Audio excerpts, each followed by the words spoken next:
දින හදාගන්න කම්මැලි දවසට මේ වගේ රසම රස දඩිබිඩි ෆ්‍රයිඩ් රයිස් එකක් ඉක්මනින්ම හදාගමුද?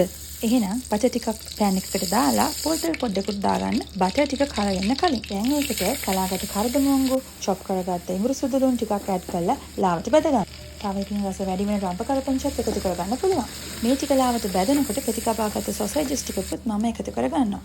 මේ ඔක්කොම හොඳට පෑන් ෆ්‍රයි කරගන්න.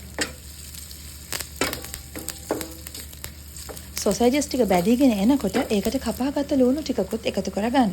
මම දැන් තව බිත්තරයකුත් බිස් කරලා ඒකත් එකතු කරගත්තා. මේ ටික හොඳට කුක් වෙනකන් අඩු ගින්දරේ පෑන් ෆ්‍රයි කරගන්න.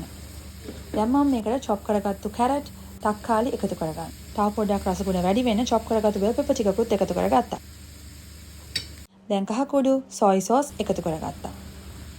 දැන් ඉතින් රස අණුව ලුණු ගම්බිරිස් එකතු කරගන්න තියෙන්නේ. අන්තිමට ලීස් ටිකකුත් එකතු කරගත්තා. මොකද කොළ පාට ආවම තවත් කලර්ෆුල් වෙනවනේ. මේ ටික හොඳට පෑන් ෆ්‍රයි වුණාම උයාගත්ත බත් ටිකක් එකතු කරගන්නවා. දැන් මේක හොඳට මික්ස් කරගන්න බත් ටික කලවම් වෙනකම්. දැන් ඉතින් රස බලන්නයි තියෙන්නේ. බලන්නකො මේ ෆ්‍රයිඩ් රයිස් එකේ පාට මාර කලර්ෆුල් නේද?